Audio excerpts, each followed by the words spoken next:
عمر ہمیشہ حضرت ابو بکر سے نہ کوشش کرتے تھے آگے نکل جاؤں آگے نکل جاؤں آگے نکل جاؤں، ساری زندگی موقع نہ بن سکا۔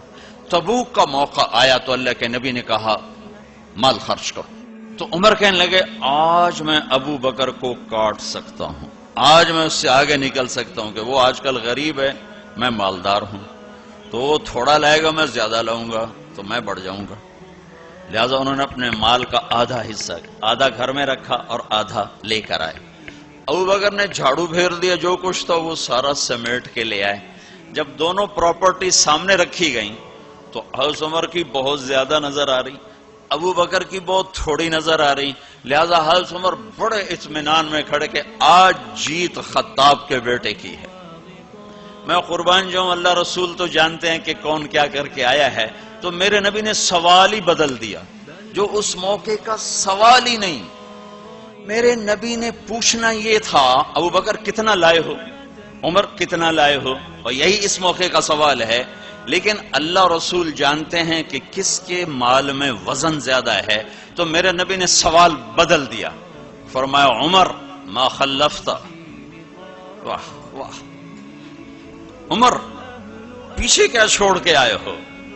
تو حضرت عمر تو وہیں دھڑم ہو گئے گا، با میں گیا، سوال سے ہی وہ پتہ چلے گا، بات میری کلی اڑ گئی وکٹ۔ عمر ما خلفت یا ما ترکت لأہلک، یہ دونوں الفاظ ہیں، پیچھے گھر والوں کے لیے کیا چھوڑا؟ تو پہلے حضرت عمر بڑے جوش میں کھڑے تھے، پھر ایک دم ڈھیلے ہو گئے، کہنے باجی آدھا چھوڑا ہے آدھا لایا۔ پھر آپ نے کہا ابا بکر ما خلفت یا ما ترکت لأہلک، ابو بکر تو پیچھے چھوڑ کے کیا آیا، بچوں کے لیے کیا چھوڑ کے آیا؟ تو انہوں نے کہا ترکت اللہ ورسول، میں تو اللہ اس کے رسول کو چھوڑ کے آیا ہوں، باقی سب کچھ لے آیا۔ تو اس پر عمر کہنے لگے ابو بکر میں نہیں تجھ سے آگے بڑھ سکتا، کوئی بھی تجھ سے آگے نہیں بڑھ سکتا۔ اور اگلی سنو،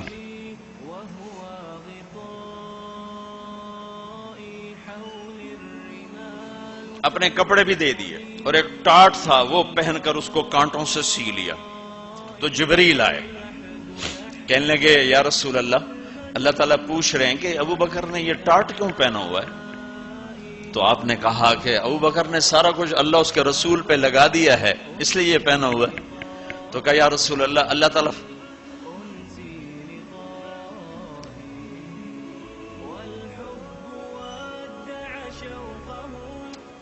تعالیٰ فرما رہے ہیں ابو بکر سے پوچھو مجھ سے راضی تو ہے، مجھ سے راضی تو ہے، اس فقر میں مجھ سے راضی ہے؟ میں تو اتنا سفر کر کے آیا ہوں، حالانکہ ابھی 4 دن پہلے میں 12 ملکوں کا 10 ملکوں کا سفر کر کے ہوں، ساری ہڈیوں میں درد ہے، میں اس لیے آیا ہوں کہ چلو کوئی بخشش کا بہانہ مل جائے، کوئی بخشش کا بہانہ مل جائے، اللہ راضی ہو جائے۔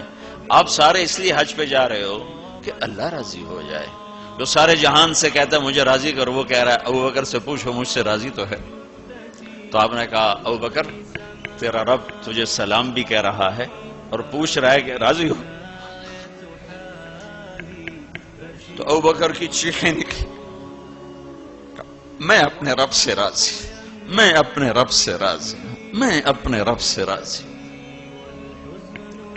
میرے بھائیو بہنوں، زندگی ایسے گزار کے مرو کہ اللہ کو ملو تو اللہ خوش ہو کے مل رہا۔